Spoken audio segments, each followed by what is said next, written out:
Good morning, Bookmap. Welcome. Happy to see you all here on this lovely Monday morning. What you are looking at on the screen is two charts. The chart on the left is a market profile chart, and the chart on the right is a Bookmap chart. I use these two charts to give myself an understanding of what the market is doing. The market profile gives me an idea of the auction process. Who is in charge? Is it buyers? Is it sellers? What are the important levels? Where are they likely to do business? And over here on the right screen, I've got the Bookmap, which basically shows me where the liquidity in the market is, and also helps me understand who the participants are. When I'm seeing a lot of bot activity in here, that tells me it is more machine-based decision-making, which has a very different way of moving the market than more human-based decision-making, more emotional decision-making. And so the Bookmap helps me to differentiate who is doing business here and what are they thinking. Okay? My name is Charles. I run a community called Piratetraders. We are mainly focused on the ES, the NQ, as intraday traders.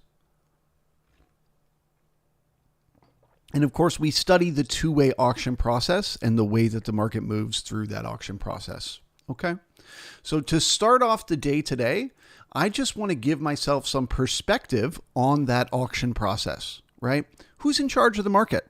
Are the buyers trying to take the market higher? Are the sellers trying to take the market lower? Who's in charge? And how good of a job are they doing? Are they successful in what they're doing?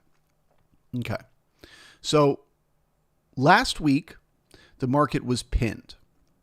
I described that behavior as being pinned because there are two ways that a market can have balance. Okay, basically two-sided trade where the market plays tug of war to try to figure out which way it's going to go next.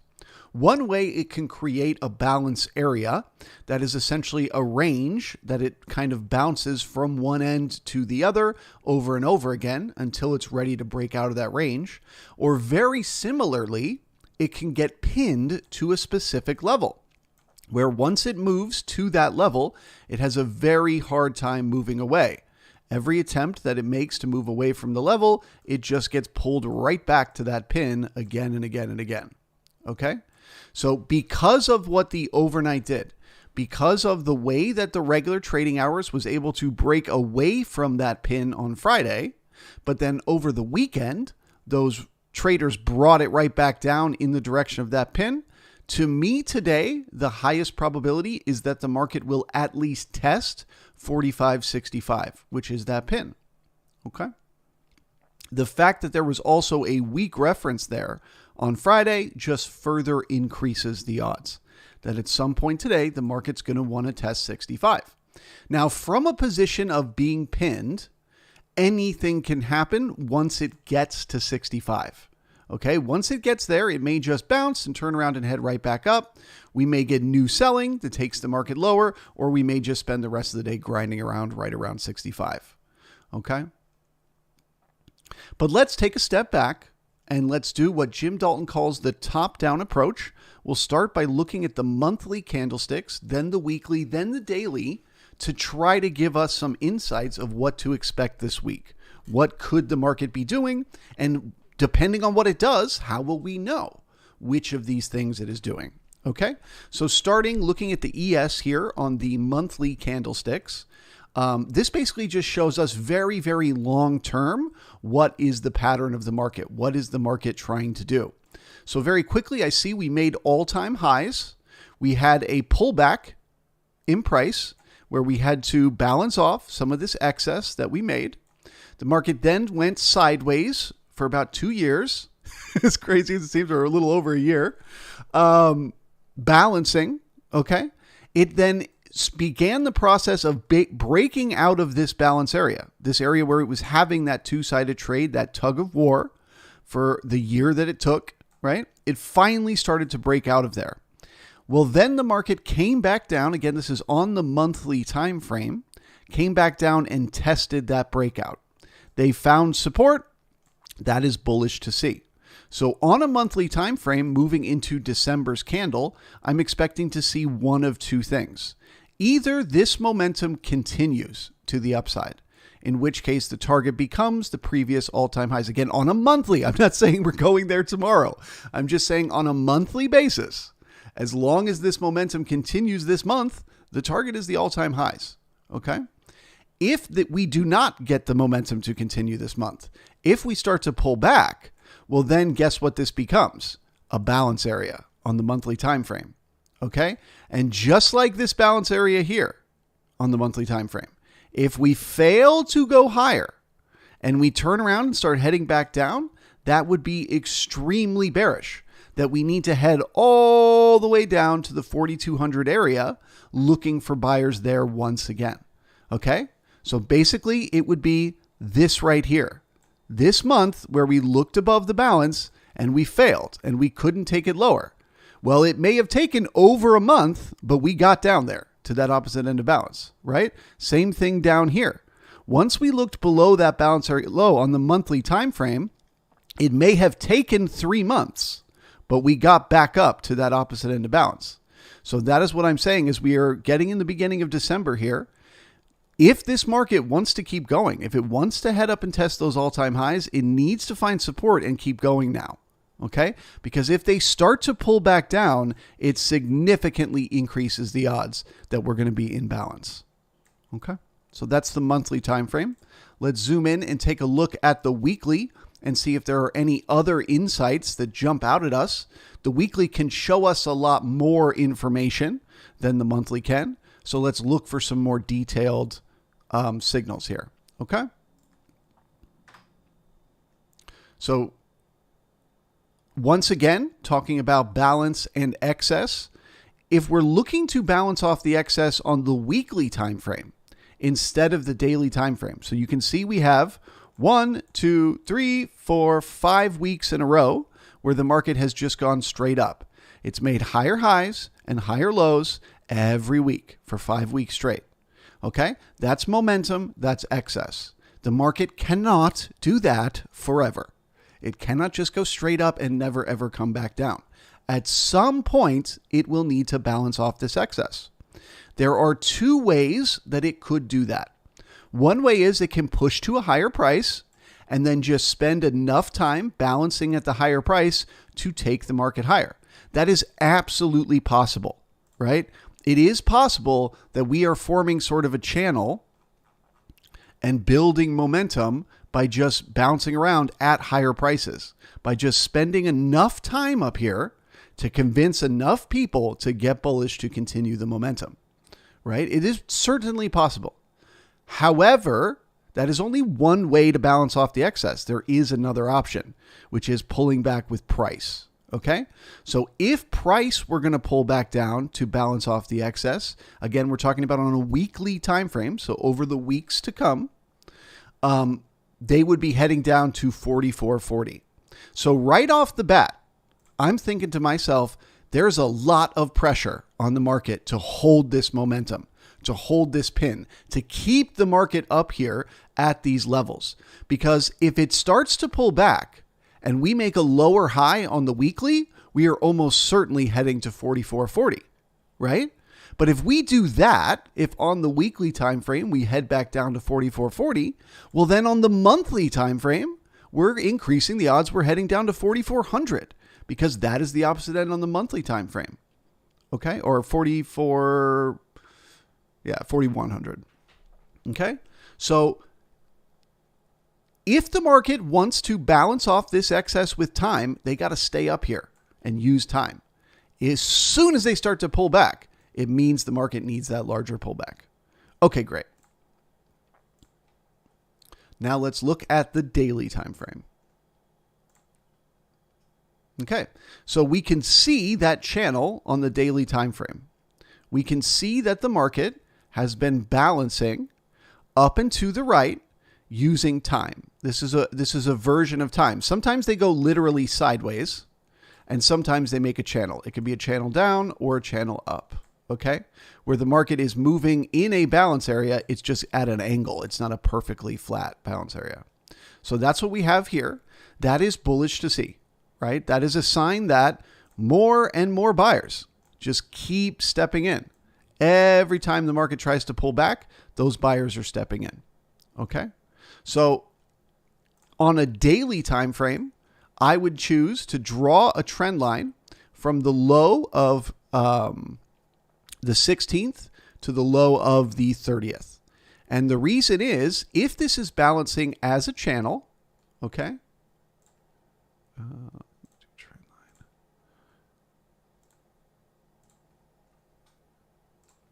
if this thing is balancing, oops, wrong one. Bam, there we go. As a channel, that should be where the market looks below and fails, right? It should come down and test that trend line and then boop, keep going, right? If we're going to keep this channel going. So that's my deal or no deal level. And we can go ahead and call that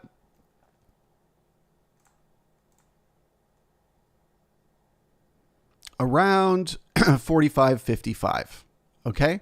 So if they want to keep this momentum going using time, I believe they have to find support around 55, and they can dip below, but they got to pull right back up. They can't stay down there. Anything below there, it starts to get bearish that we need a pullback on the weekly, which gets bearish that we need a pullback on the monthly.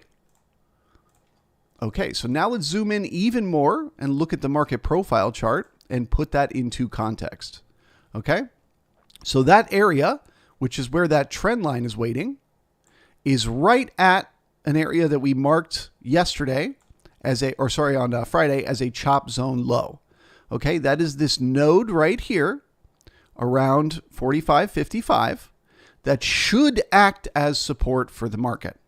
So if this morning I am of the belief that because the market is pinned, it is still pinned, we're heading to 45.65. Jesus, it looks like we're going to get there before the market even opens.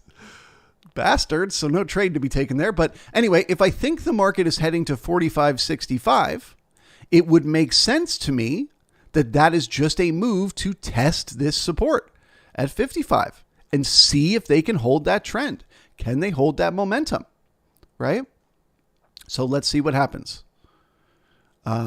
I would say, yeah, to me, the highest probability is a test of 45.65. We may just look below and fail. We may turn around and start heading right back up. But if not, we're looking to test the 45.50s.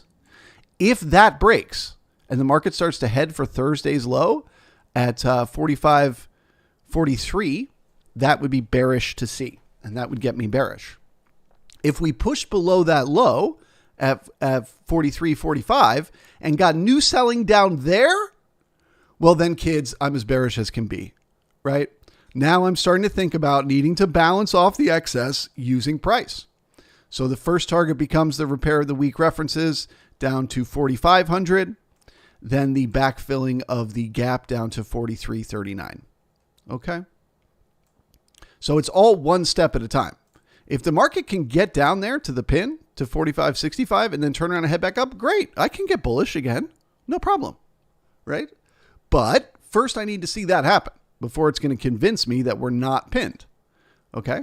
Then if we don't get that support there, we know we got to look for support in here. If that changes, that doesn't hold, that's what changes my mind and gets me bearish. So, okay, that's what would get you bearish. What would get you bullish? What would get you thinking we've broke away from the pin to the upside and we're going to continue higher? Well, then we'd have to get through this massive node on the cumulative right here at 4,600. Okay. You can see that both the market on Friday completely ran out of momentum there. Time and volume just disappeared right there. There was no one who wanted to do business up here on Friday. There was absolutely no one that wanted to do business up here over the weekend. Okay. There was just no business to be had up here in the 4,600s. So for me to get bullish on a daily time frame, to assume we're going to go higher, I got to see us get up there and bring in new buyers up at that level.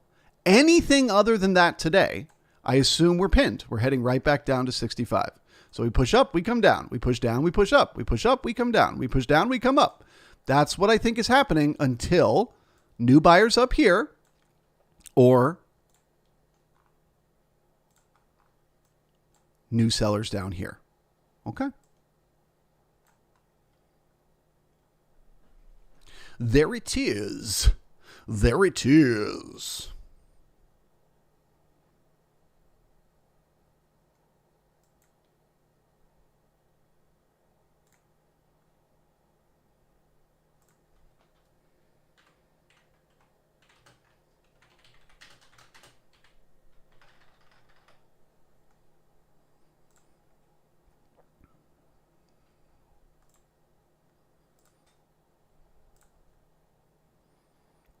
We will move on to the NQ, but does anybody have any questions on the ES before we do? Good morning to Nap. Good to see you. Welcome. Bust a move in the house. Alios, good morning to you. David G is here. Dean in the house. Nap says thank you. Well, you're welcome, Nap. I don't know what I did, but you're welcome. Ships says, you're such a good teacher, and I appreciate how you explain things. Thank you, Ships. Appreciate you. That is why I am teaching a workshop today. It starts today. If anybody has been considering joining the workshop, it's now or never. marketsandmind.com.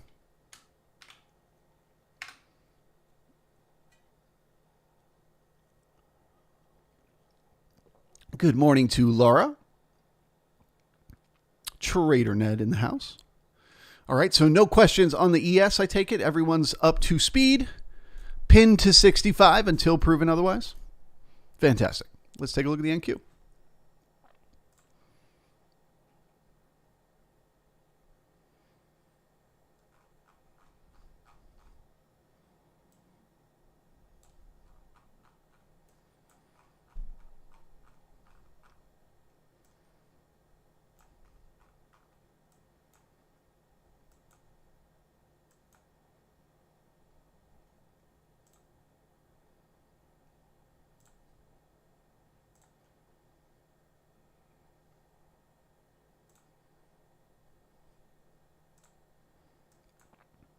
What's funny is generally the ES tends to balance sideways, like horizontally, and the NQ tends to use channels, but I would say it's the opposite.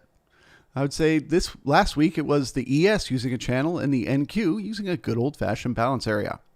So I basically see this as a balance area on the NQ between this node right here around 16,070. And this node, we're actually at it right now. This node down here around 15,860. So essentially, it's actually very easy this morning on the NQ. I assume we're testing yesterday's low, and that will tell the tale. So chop inside yesterday's range, essentially, as long as we are still in between 15,970 and the low, just chop, just grind. The market just bounces around in there. If they can get through this node from the overnight, I can't give you an exact level because it's a mess in here, but just say this general area. If it can get through there and turn it into support, then I could get bullish to head back up and test Friday's high. But as long as that continues to hold as resistance, I would assume chop. I would assume the market's just going sideways. Okay? So to the highs, that's the level you're watching, the 15,960s, okay? To the lows, you're watching yesterday's low, Friday's low at 15,860, okay? If they push below there and they get new selling, that is very bearish to see because that is a sign we can't keep balancing with time and we need a pullback with price. So let's do our top-down approach. We'll take a look at it on the candlestick chart and map it out a little better.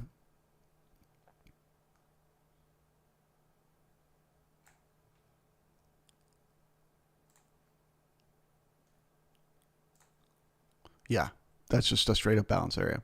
So there it is, folks. Same thing that we talked about with the ES. Okay. This is your monthly time frame.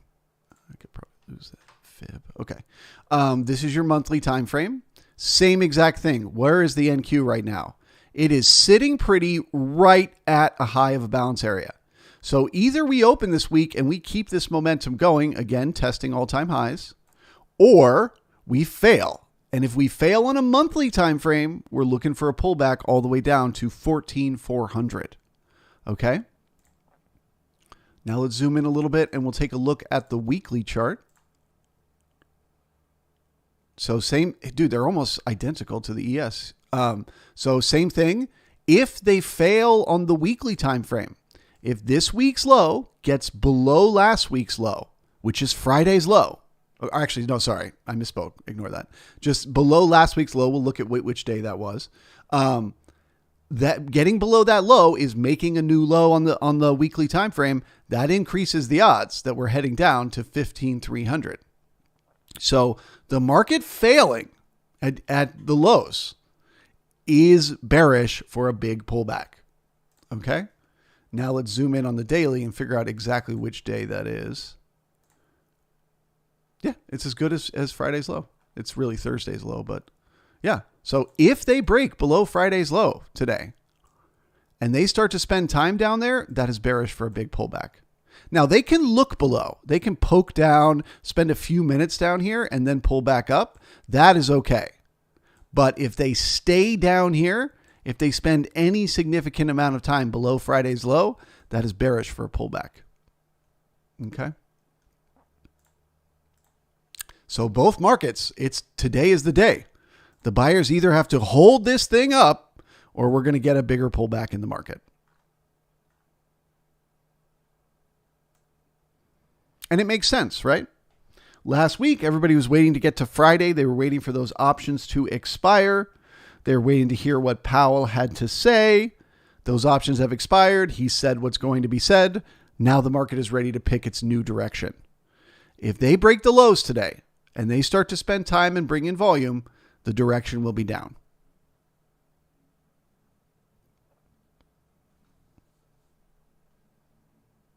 Look at that. The overnight already front running it, getting below Friday's low.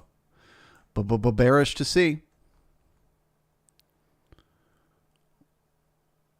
Bear.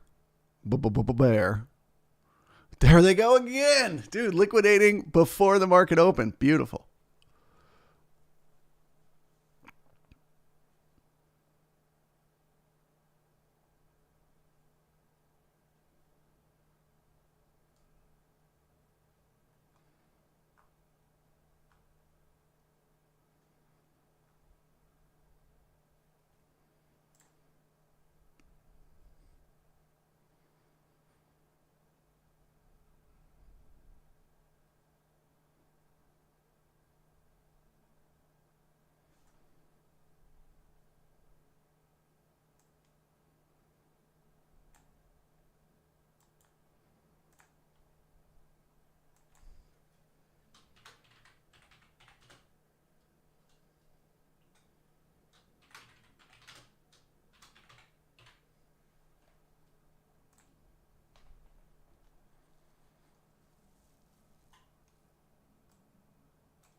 '18 Siri, good morning to you. Top Gun in the house. Peter is here. Good to see you. Nap says, this feels news related. No. Could be. I have a feeling they're just trying to front run the open because it's happening 5 minutes before the market opens. They're trying to get everyone emotional and panicking right away, probably to get a bunch of people to short right at the market open. Then they create a look below and fail of yesterday's range, right? So the market opens, it pushes down there below yesterday's low. A bunch of new sellers panic because it happened so quick, they didn't even have a second to think about it. Oh no, lower lows on the daily, and they just start to panic. So then those sellers get short, and then the market pulls right back up into yesterday's range and squeezes them all. Boop, boop, boop, boop, boop. And then we get chop. So I am not bearish until we see that new selling here in the regular trading hours at yesterday's low, at Friday's low.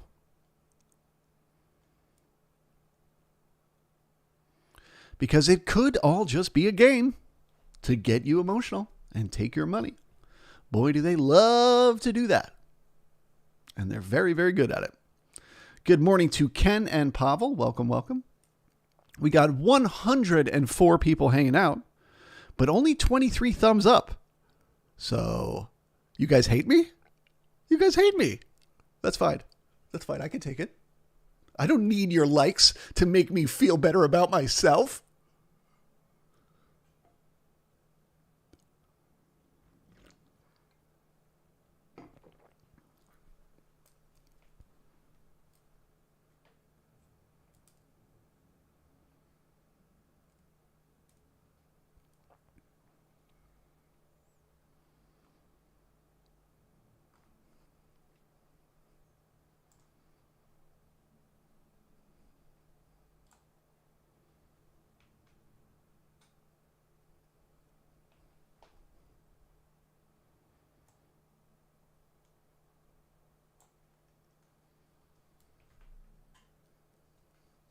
Percy says, very much like. Well, then you got to hit the like button twice. That's the trick.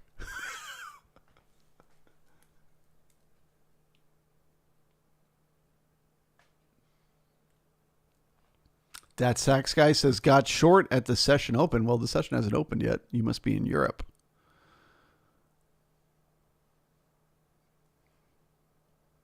And I would just say, if you were an overnight trader, okay, because the market was pinned all last week, because it was stuck to 45.65, the minute these single prints broke from Friday's range, so if I was an overnight trader, when I saw those break and then that resistance build, that would be the short to head back to the pin. And you can see that's exactly what happened. Let's expand out the overnight. Yes, sir. That's exactly what happened, right? They came down to the base of the single prints.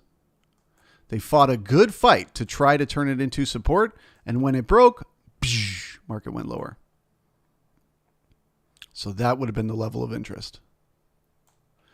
But I'm not an overnight trader, so I'll wait till the market opens and then I'll make my decisions.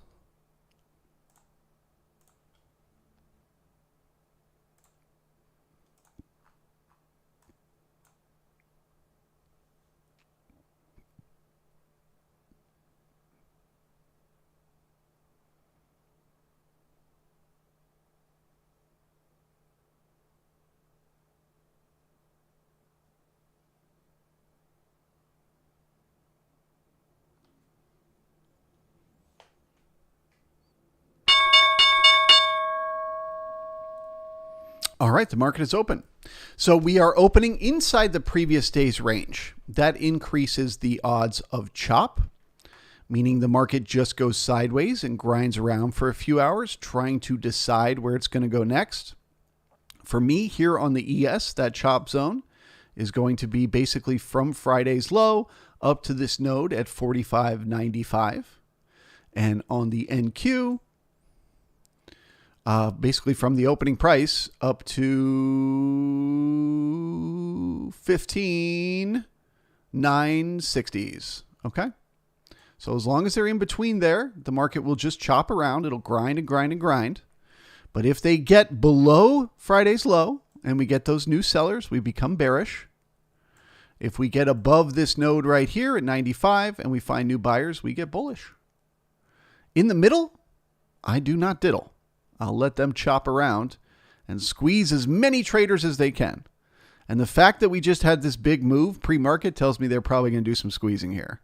They're probably going to make a 5-6 point move up, 5-6 point move down. They're going to really rip people up this morning before they pick their direction. So I am waiting for more information and see us as in a chop zone. In a chop zone like this, one of the key ways that I use the Bookmap software is to recognize if we're getting a lot of stops and icebergs. So there's a setting in here for stops and icebergs. If you see lots and lots of icebergs at the highs and lows, so where the market flips in reverse, if there's an iceberg there and then an iceberg there and then an iceberg there and then an iceberg there, you know it's just chop. And they're going to keep chopping and chopping and chopping. So when I see that, I know to just step aside, give the market some time, let them play their games. Now, if we don't see a lot, there's one right there. So if we don't see a lot of these icebergs, if the market starts to move one way or another and there's really no iceberg showing that the market is being controlled, well, then maybe I can have a little bit of trust. I can start to build a little bit of a opinion. But as long as I see nothing but bots on both sides of the market, I'm wasting my time trying to predict what's going to happen. It's impossible. It's computers trading in fractions of a second, trying to take your stops, trying to take your money. Just let them do their thing. They will be done eventually. They will have squeezed everyone to the long side, squeezed everyone to the short side. They will be done eventually. And when they're done, then the opportunity is there to make lots and lots of money.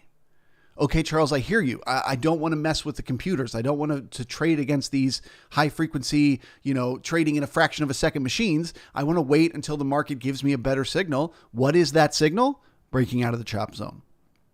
That signal is support above here or resistance below here. Okay. In the middle, one will diddle, and that is not advisable.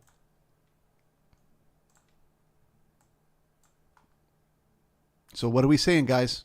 Iceberg, iceberg, iceberg, iceberg, iceberg, iceberg, iceberg, iceberg. It's a chop zone. They're gonna chop it up. It's gonna go up really fast. It's gonna come right back down really, really fast. It's gonna go up again, gonna come right back down really, really fast. So if you don't want to mess with that, put it in context.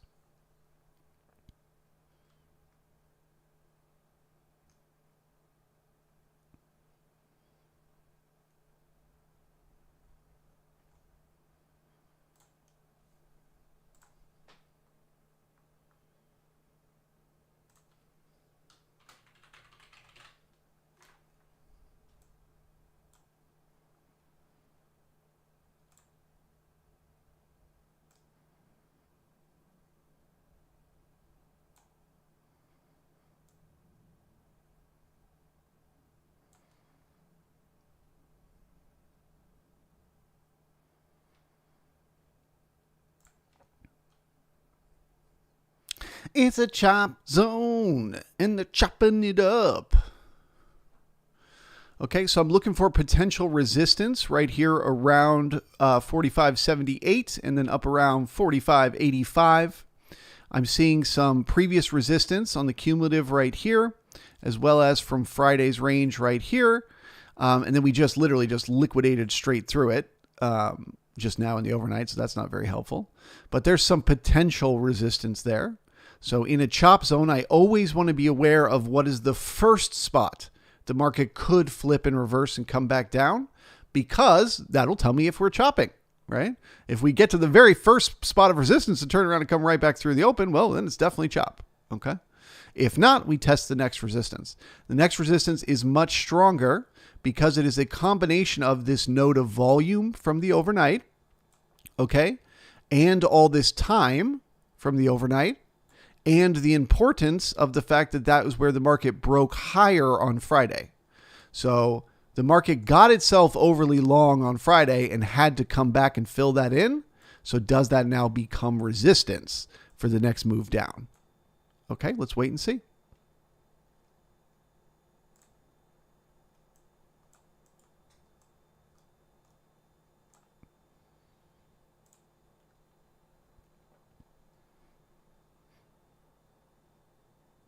It's a chop zone. Do, do, do, do, do, do, do, do.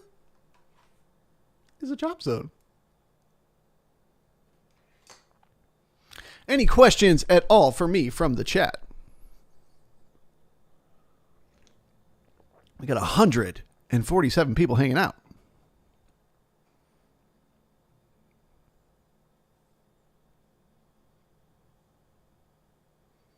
Tony, we're happy to have you. Welcome, buddy.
All right, we're getting some resistance here, but I do think we need one more pop higher before we get the real sellers stepping in. So I am liking this level around 78 for a bounce.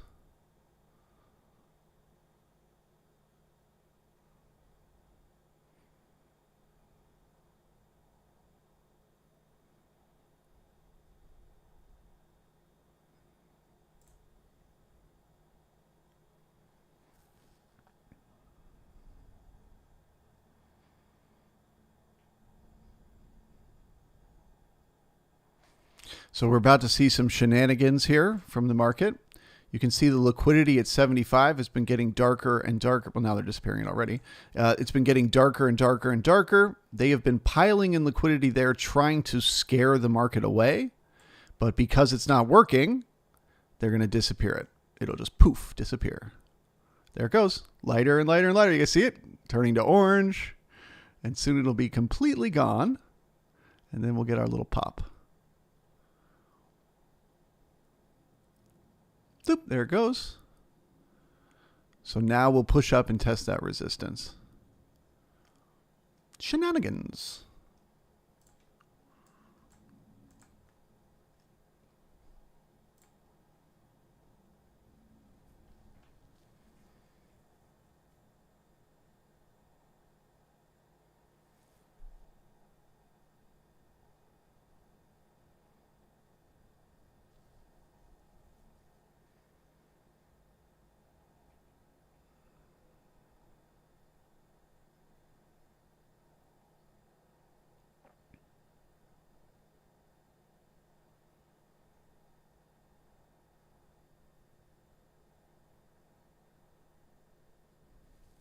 Okay, that is an extremely weak high. Increasing the odds we're coming back for it because they stopped exactly at that level.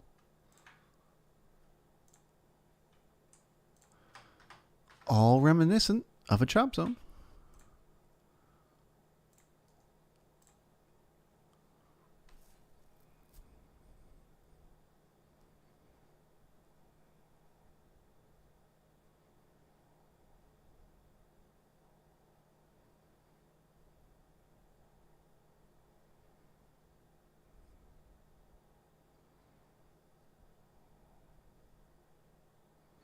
So you say, Charles, why is it weak? I don't understand. Why do they have to come back to the high? It's resistance right now. Well, that's the problem. Every time you get the bounce at this exact level again and again, you're convincing short-term traders, the scalpers and the like, that they should get short the market. They're seeing it as a triple top. And when they get short, they put their stops, because they're short-term traders, very, very tight, just above the high there. So the market knows there's liquidity up there. We can't see it in the order book because it stops, so they're not in the order book yet, but the market knows that there's liquidity up there. So when this happens, it increases the odds. At some point in the day, we will come back and visit that level and take out the liquidity that's waiting.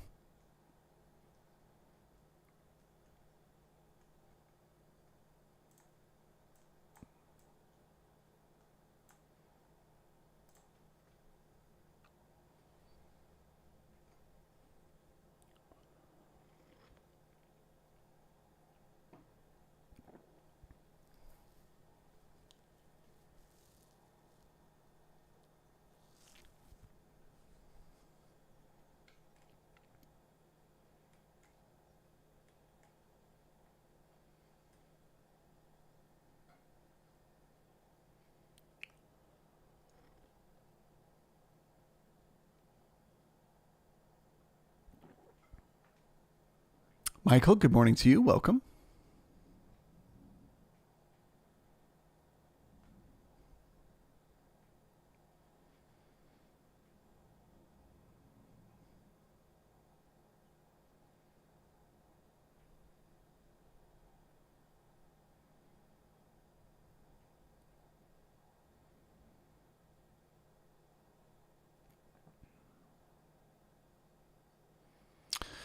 Super exciting. Do you guys want me to sing to you? Chopping broccoli. I'm sorry. I'll stop. I'm going to stop.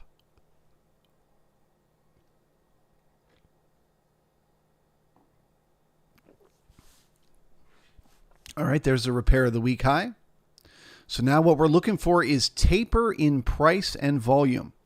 We want to see less and less volume the higher the market goes, and we want to see it spend less and less time. So it barely kind of pokes up and then it comes right back down. Barely kind of pokes up, comes right back down. The less volume and the less time, the more likely that we're going to get some resistance here and come back down for the opening price. Let's see what happens.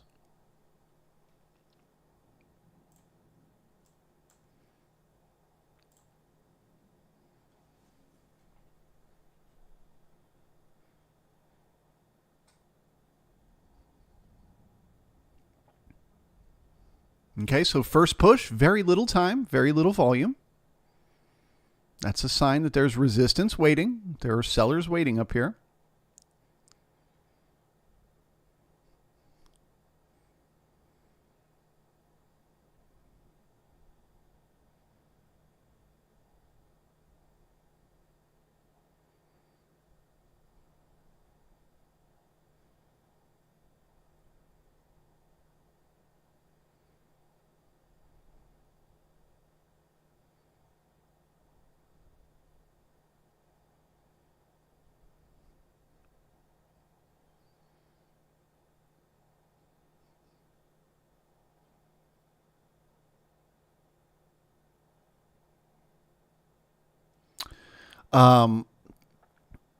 Alios is saying, why am I using best bid ask instead of bubbles?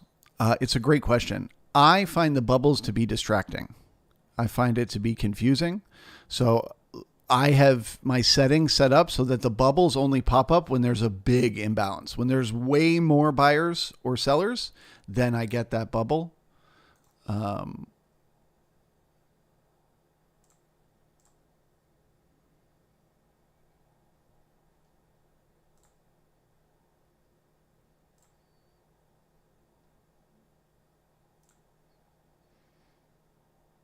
Yeah, so the volume's got to cluster above 50 contracts, and the minimal amount of volume is 300. So there has to be a lot more buyers than sellers, or a lot more sellers than buyers to get one of those green dots. And so that really just only shows me it when it's important, when I really need to see, oh, wow, there was way more buyers up here, even though there wasn't liquidity. What could that be? Well, it stops, right? People, they saw the bounce, they went short, it came back up, they got stopped out. There you go again, just took out some more stops right at resistance. Okay, so I don't use the volume dots. I don't have it covering every inch of it because it doesn't give me the data in a way that I can use it. Whereas by limiting the information, it's actually more valuable. But that's just a preference thing. You know, everyone has their own preference. If you like looking at the chart with all the volume dots, well, then great, that's what you should do. Okay, so the first push up into resistance, we got smacked down, spent very little time, brought in very little volume. We're now looking for that to happen again.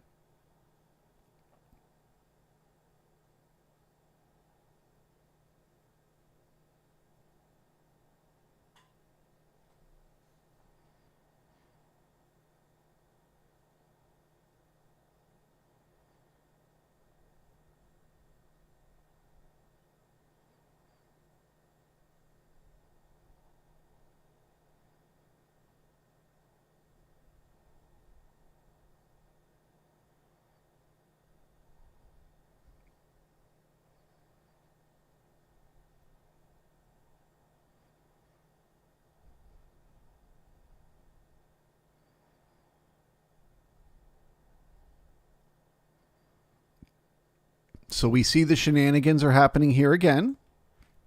The icebergs are trying to force the market down at an exact level, and they're pulling and pushing liquidity above to try to convince people to go long or short here. So this is going to be frustrating for anybody who shorted 78, but I think we need to head up and test 84. It's just, I just can tell the game is still afoot. You know what I mean? Like they're just still playing games here. It isn't real traders taking over yet. It's computers. So it looks like they're going to try to get one more push up there to test this area around 84, 85. But I still see it as a chop zone. So I still see the further that they push away from the opening price, the more likely they're coming back. Just not yet.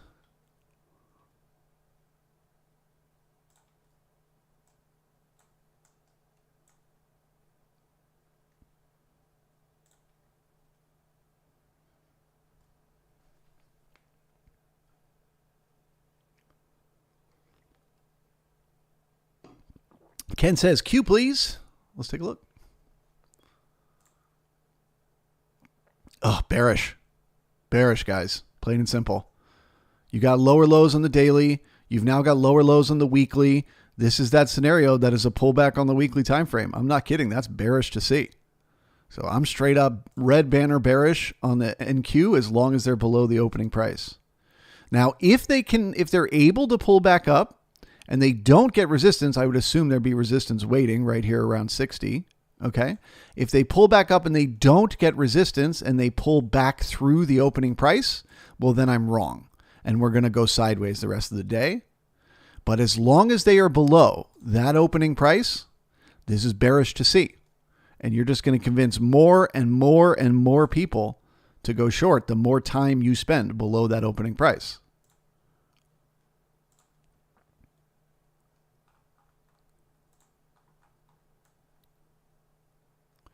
So I would say any resistance below the opening price is good for a move to head down and test 15,800s.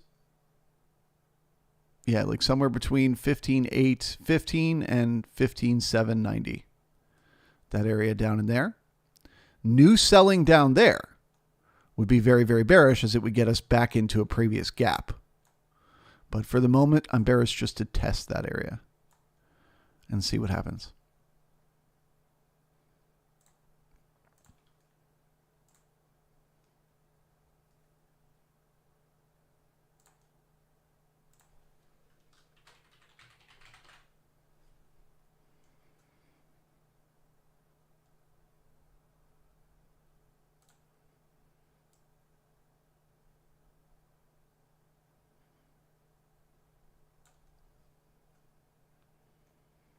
It's a chop zone. Do, do, do, do, do.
Oh, the bot shenanigans, they continue on again. So again, just going to repeat this, looking at the book map. What are we seeing? All sorts of liquidity. Jumping in, jumping out, jumping in, jumping out, jumping in, jumping out. Boom, boom, boom, boom, boom. Lots of icebergs, both sides of the market, long and short. So I do think we need that one more poke up on the ES before it breaks lower as the games continue. So this is a tale of two markets. The ES remains neutral and in a chop zone. The NQ is bearish.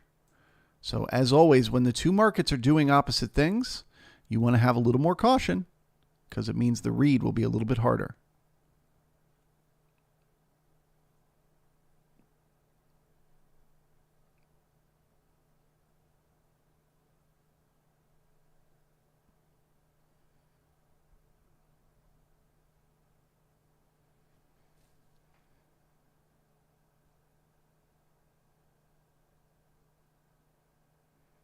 Again, exact same high, all machines.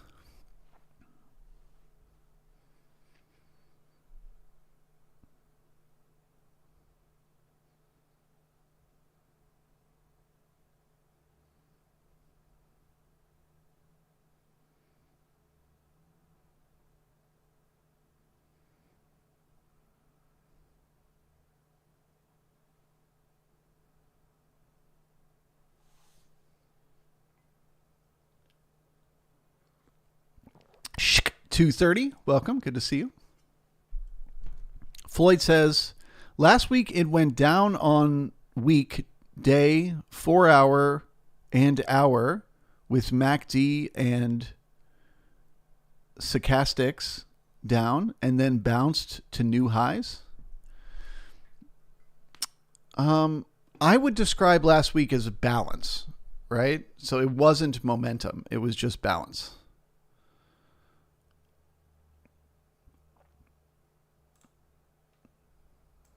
So it wasn't that it was like getting rejected lower, like building momentum down and then out of nowhere it bounced. It was that it was just balancing.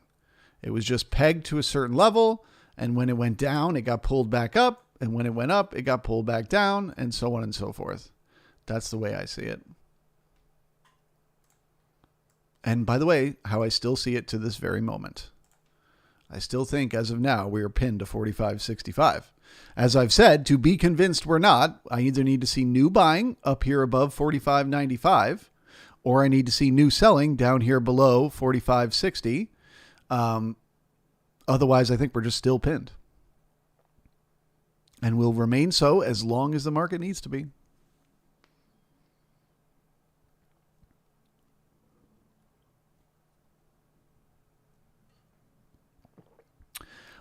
Dragon says, does Bookmap work on a 15-minute time frame? Yes, sir. So Bookmap doesn't use time frames the way candlesticks do. It is a microsecond by microsecond feed, right? So it just shows you a constant flow of fraction of a second by fraction of a second. Where is the market? So if I were to zoom in, zoom in, and zoom in, and zoom in, look at this. It literally tells us in each fraction of a second where the market is. Right? And so how you interact with it is just merely how zoomed in you are.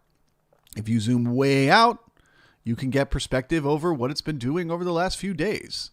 You know, if you zoom in, you can get a perspective of what it's been doing over the last few hours. Zoom in more over the last few minutes.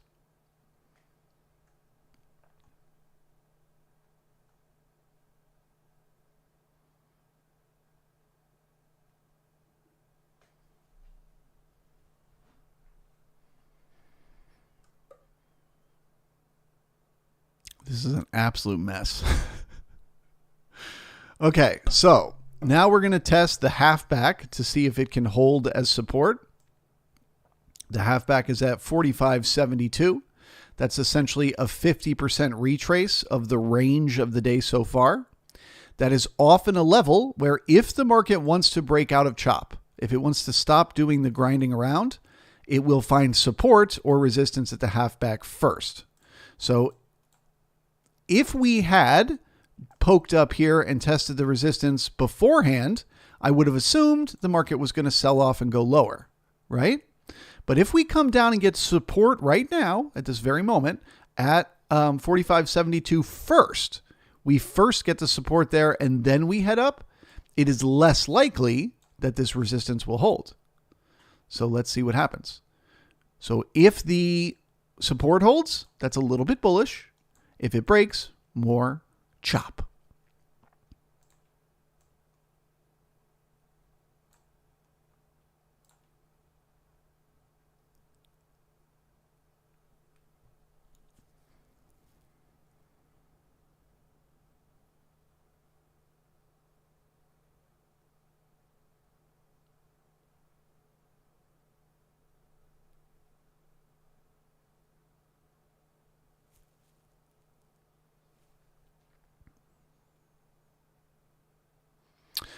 Tony says, how often do you stream? I stream every single morning for the first hour of the day.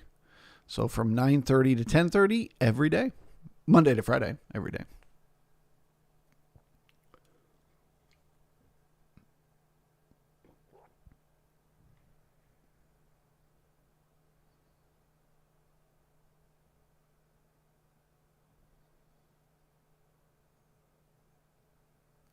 Nora says, good morning, Q, please. Nora, you must have joined us late. I already did the Q. I'm bearish as can be below the opening price. So zooming out and looking at a weekly basis,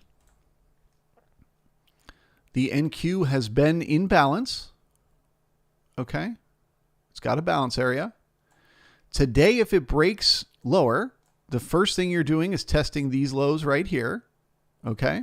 You could just look below and fail. You might just go boop, boop, and bounce right back up. But if not, guess what that means? You need to pull back with price. Okay. So it's very, very bearish from this moment forward, as long as we are below the opening price, because that further increases the odds. We're going to test these lows, which further increase the odds. We're going to get back in that gap, which further increase the odds. We're going to fill that gap. So the bulls are not looking good on the Q, but right now the ES, it could go either way. It's still a chop zone. So let's wait and see.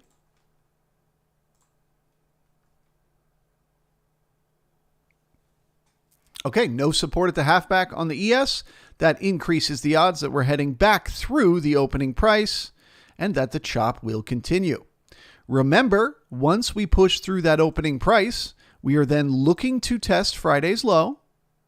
Okay, 45.61, and then we're looking to see what happens there. If it pokes below Friday's low and gets new selling, that is bearish. If it pokes below Friday's low and just pulls right back up, more chop. Because it's a chop zone. Do, do, do, do, do.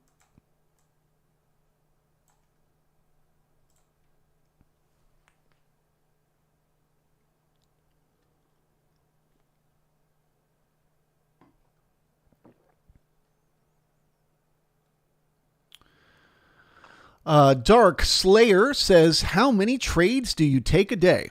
All right, so Dark Slayer, I'm going to answer your question, but first I'm going to give you some shit for asking it. Okay? This is my least favorite question in the world. And the reason is because I mistakenly spent years and years and years trying to find some online frou-rou who was a profitable trader, so that I could just copy whatever they do and trade just like them, and then I would be a profitable trader too. And what I learned from years and years of trying that and failing is that that doesn't exist. No one else can trade like you trade. You must find a system that is custom engineered, custom tailored to your personality, your knowledge, your experience, your strengths and weaknesses. It's got to be built for you. So when you ask a question like, how many trades do you take a day? It sounds like you're looking for me to tell you how many trades you should be taking every day. And the fact of the matter is, it doesn't matter. You should be taking 100 trades a day if you're a scalper and 1 trade a day if you're a day trader. You know what I mean? It's like, what time frame do you operate the best on? Where do you have the most success? Where do you feel the most confidence? That's what you should lean into. So for me, most of the time, I'm only taking a few trades a day. 1 to 3 is my average. But there are days where the market is doing something that I recognize, where it's giving me opportunity after opportunity, and I might take 10 trades in a day. And there are days, I've had a bunch of them last week, where I took no trades at all day, because there just was nothing there. It was all chop. It was all uncertain. There was no highly probable opportunity. Okay? So I'm going to give you the example right now.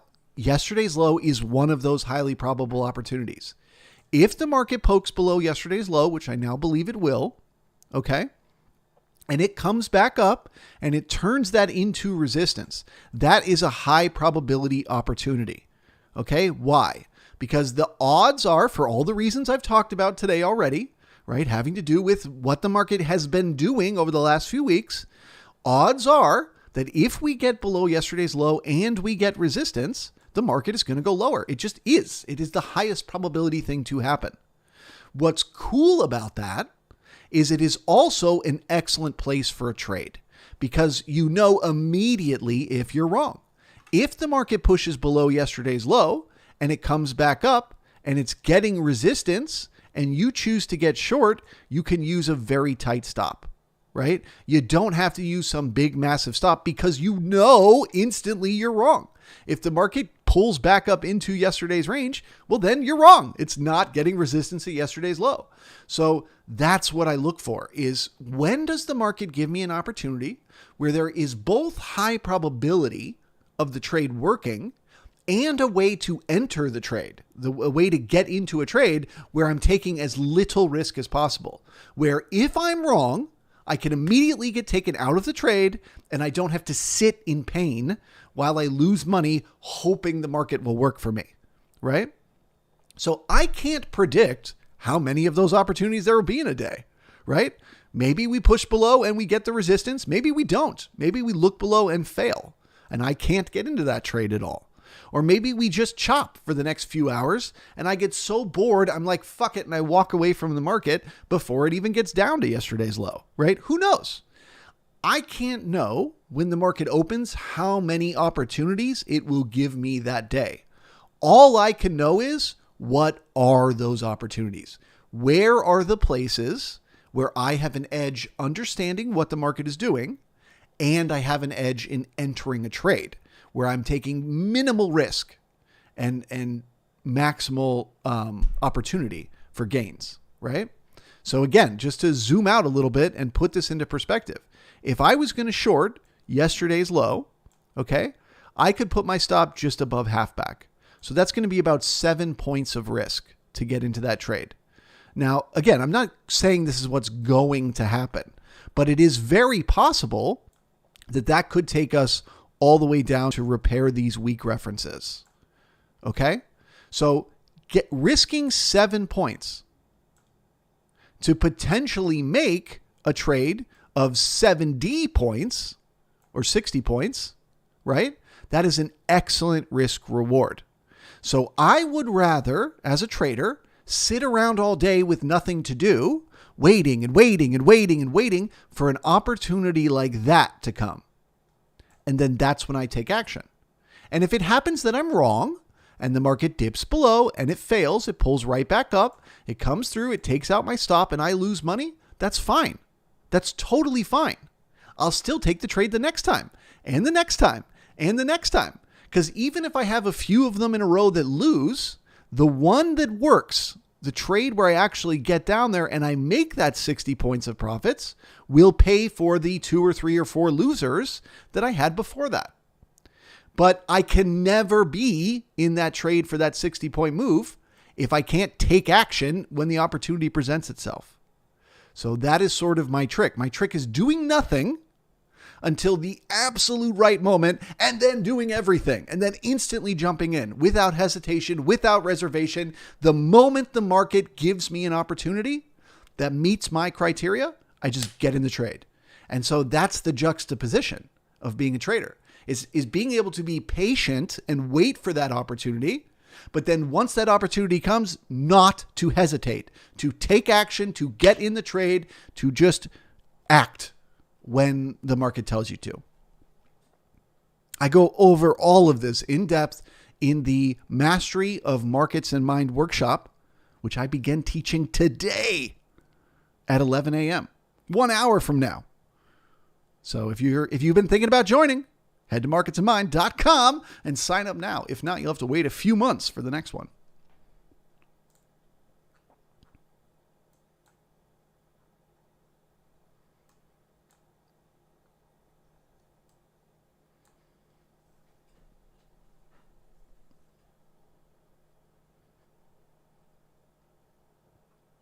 Okay, so I was talking, I didn't get to point it out ahead of time, but in a chop zone, as always, the market pushed lower. It found support and came back up. So we were looking for resistance at the halfback. We did not get it. So that means more chop.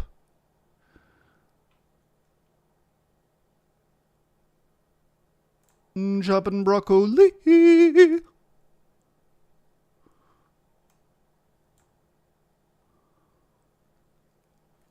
And a low volume low. So weakness on both sides of the market. Again, just another signal of chop.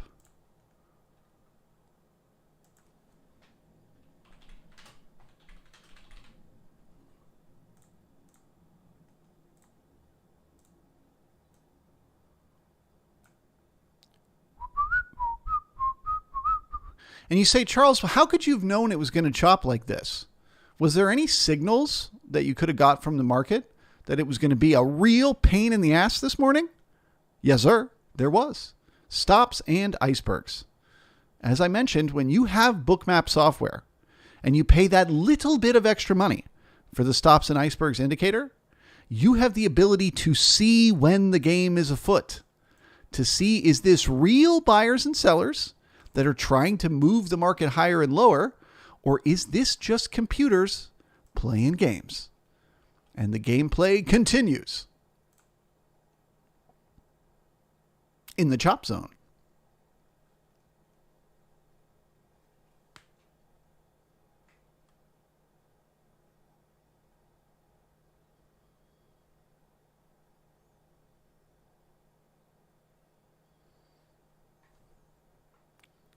Shubham says, I saw this random video. What kind of trading is this?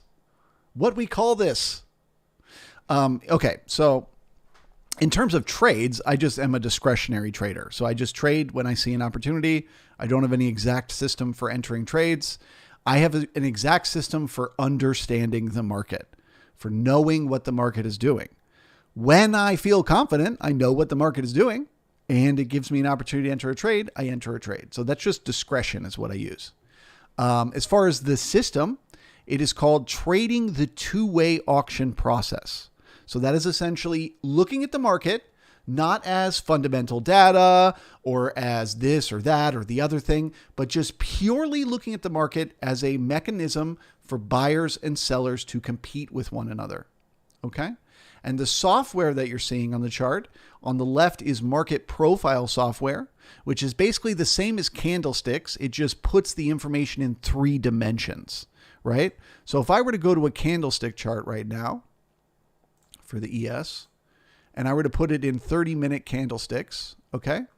All that can show me is a few pieces of information. It can show me where the candle opened, where the candle closed, what was the highest level during that time period that the market traded, and what was the lowest level during that time period that the market traded. And then the volume can show me how much volume traded during that time.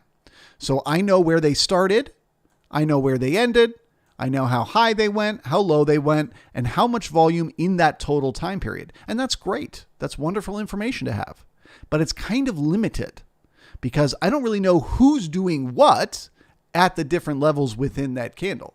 So what Market Profile does is it allows me to literally see where did they move within that 30 minutes? Where did they spend the most time? Where did they bring in the most volume? So suddenly individual levels can become very, very important because you can see so much more detail in the information. It's just a 3-dimensional look at the market. And Bookmap does that same thing for liquidity. It visualizes the ability to see how they fuck with liquidity. So right here, there was a ton of people who wanted to go short. Hundreds and hundreds of contracts to go short. But as soon as the market reversed and rolled over, they all disappeared. They just pulled them.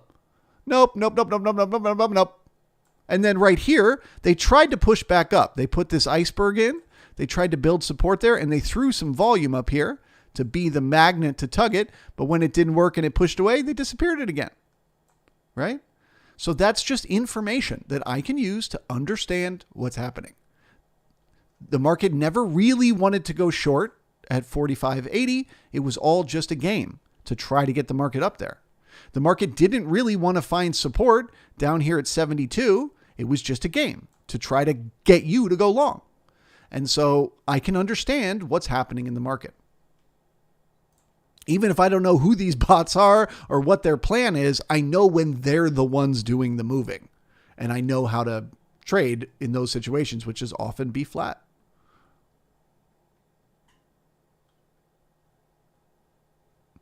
Let's pop over and look at the Q. We'll see how that resistance is holding. Oh, yeah. Bearish to see. Okay, so the profile looks balanced, right? It looks like we're just in a chop zone, grinding up and down. But where is most of the volume? Where is the most color on the volume profile, right here. Even more detailed within that, right here and right here. Okay? So what is the market telling us? Even though it's just going up and down, what is it telling us? Because it's bringing in that volume below Friday's low. What is it telling us? We do not have buyers here. We cannot get back up into Friday's range. So the more time that we spend down here and the more volume we bring in, the more likely they're taking this market lower. So I'm getting bearish on the Q. Like bearish over the next few days on the Q.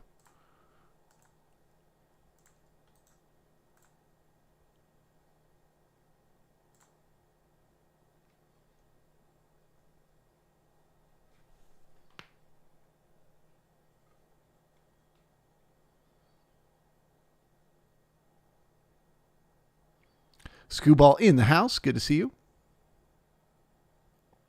Ken says the Q peaked above the opening price. Yes, sir. But what happened when it did? Did it spend time up there? Was there business up there? Was there volume? Or did it just barely poke above that opening price and then pull right back down again? That tells you there's sellers waiting at the open. That's resistance.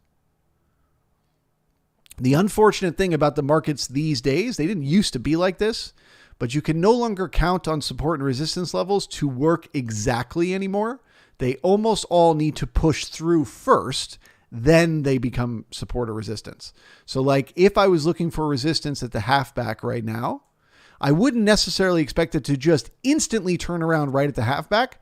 I would expect it to go boop, boop, then it becomes resistance for that move lower. I would look at the opening price of the NQ the same way as that. That first little poke up was just a test to see, can they do business up here, right? And they could not. So that's bearish.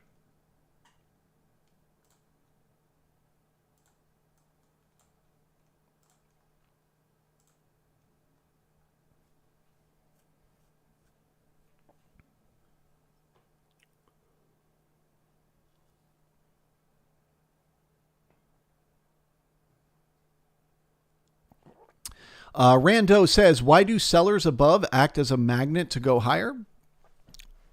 So again, I'm stepping out of school a little bit here, okay? Because this is not my expertise. But what you have to understand about algorithmic trading is that they don't have discretion, right? Once an algorithm is given control over actual money, over a real account, it takes every single trade based on whatever programming it's been given, right? So they fuck with each other. One bot will throw in a bunch of volume at a certain level and then, cause a certain, again, I can't tell you how these things are programmed, but it just does a certain behavior.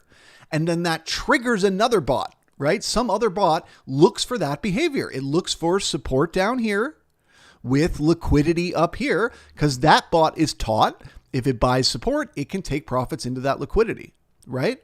So they push and pull this liquidity in fractions of a second. I mean, just in and out and in and out. Just watch the colors over here. Bright yellow shows up, disappears. Red shows up, disappears. Back to yellow. Boom, boom, boom, boom, boom, boom, boom. That's super fast. They're just throwing liquidity in, pulling it out, throwing it in, pulling it out. That's not for humans, right? Like we can't think that quickly. That's for the other computers. They're all just trying to trick one another and trying to compete with one another. It's a mess. It's a mess. So the best thing for you and me, the human, to do is to go, oh, look, the bots are playing tug of war. They're fucking with one another. They're spoofing all over the place. They're using icebergs. They're stopping out. Let me just wait until they're done. Because they don't do this forever. Eventually they, give up and they let the market make a move. So just wait for it.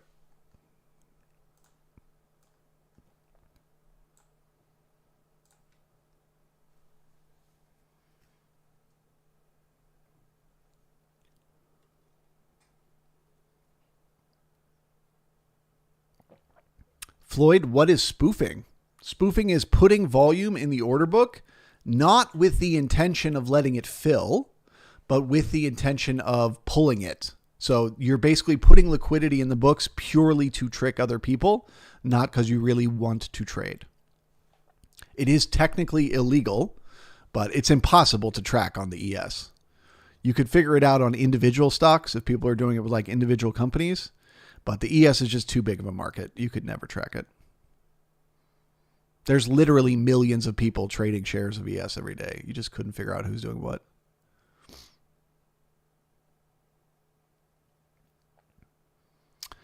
Tom Gunn says, what's the drawing tool I use? Epic Pen. That's what it's called. Epic Pen.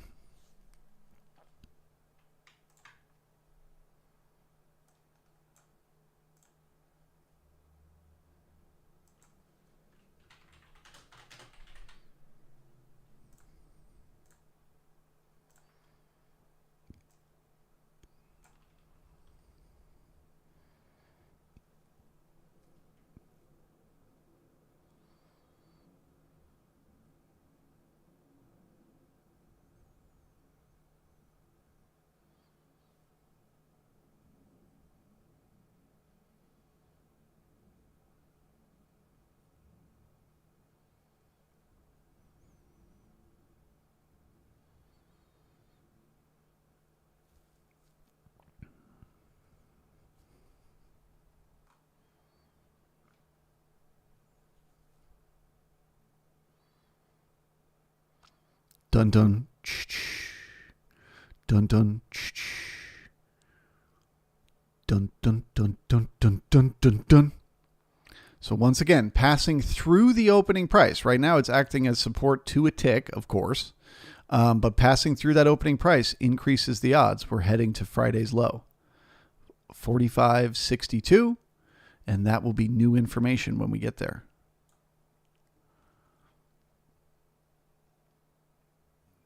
Nope, more chop first. Not yet. Wait for it.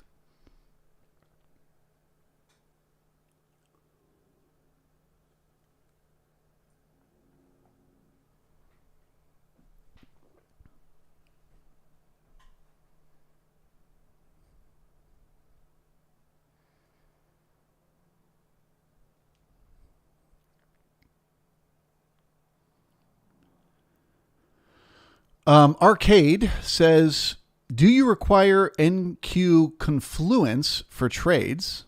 For example, the NQ is currently below the open and trending down. So if ES follows, it's a short ES. If NQ does not follow ES, then no trade. No, I do not. I know what you're talking about. I have tried to use that in the past. I have found it is not statistically viable over a number of trades. So today, in this moment, it might work great, right? Like the NQ broke yesterday's low first, got resistance, and is continuing lower. It's clearly bearish, right? So if the ES pushes below yesterday's low and gets resistance, of course, it makes it easier to get bearish on the ES as well.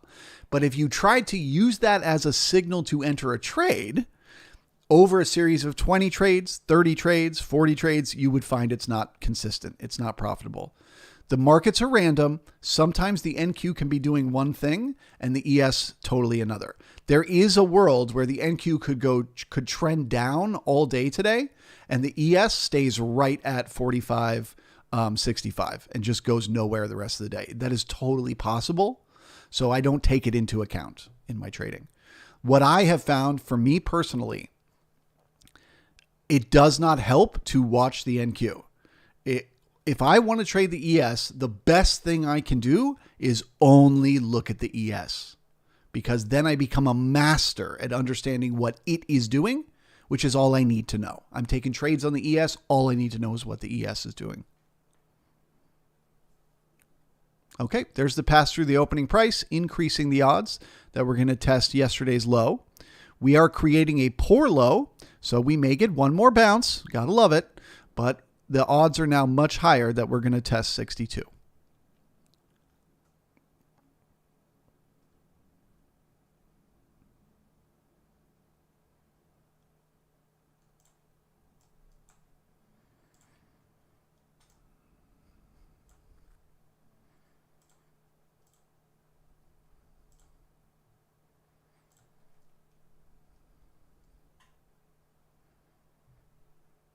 Okay, so there's the test of yesterday's low, Friday's low.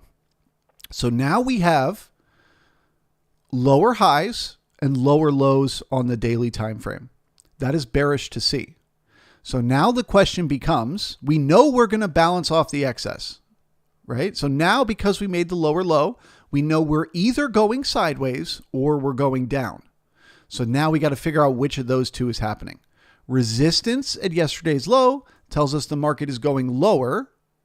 A look below and fail, meaning it dips below and then comes right back up in, is a sign of sideways, of more chop.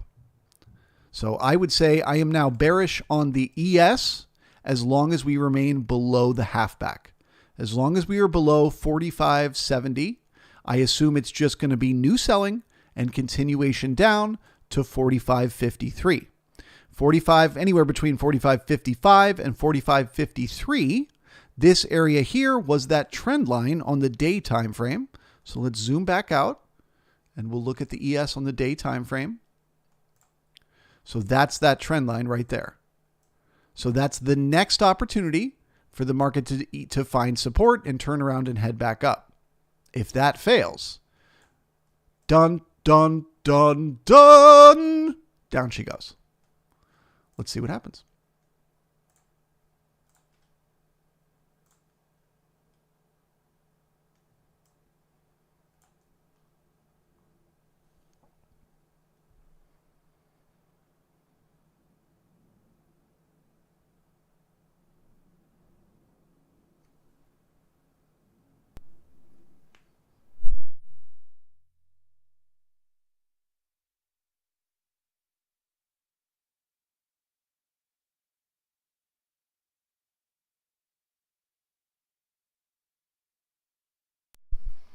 Matt says, earlier you said you watched the NQ for clues. I guarantee you I did not.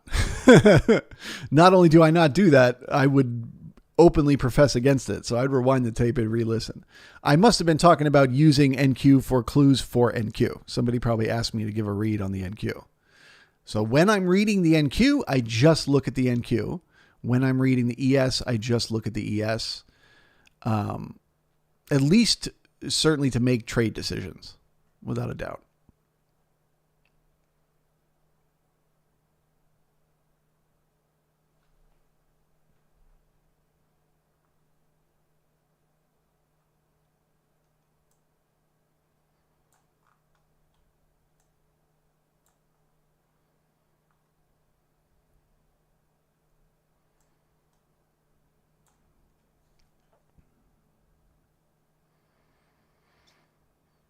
Okay, so we've got a big node of liquidity waiting right at 45.54, which is right where that trend line on the day time frame is.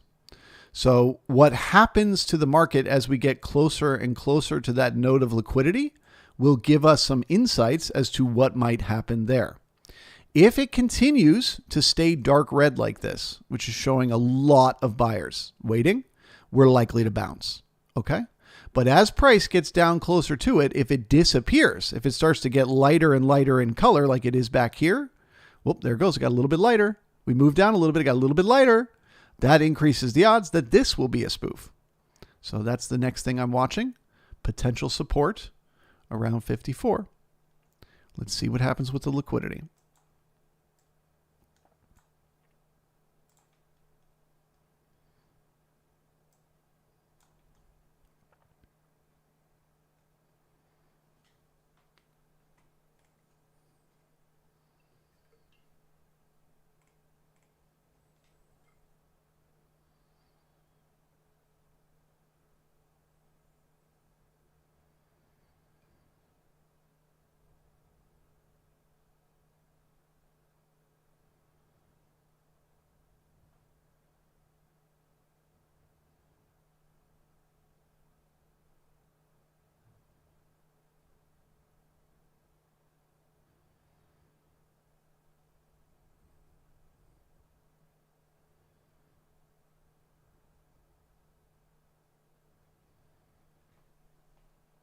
Okay, new selling at the low. That is bearish to see. What do I mean by new selling at the low? They did not bounce and come back up and test the overnight low, they just started to bring in new sellers down here. So that's more bearish than a bounce.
RK says, NQ is in a single print from 1114, could continue to 15166 area quickly.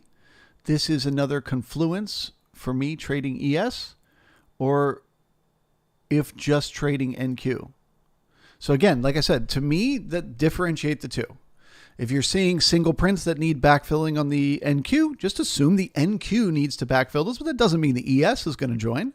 Right? It might join, but I'm saying it's not a reason to enter a trade on the ES. Does that make sense? Speaking of single prints, we have just left behind a set, and aren't they at the most gorgeous place for a set of single prints?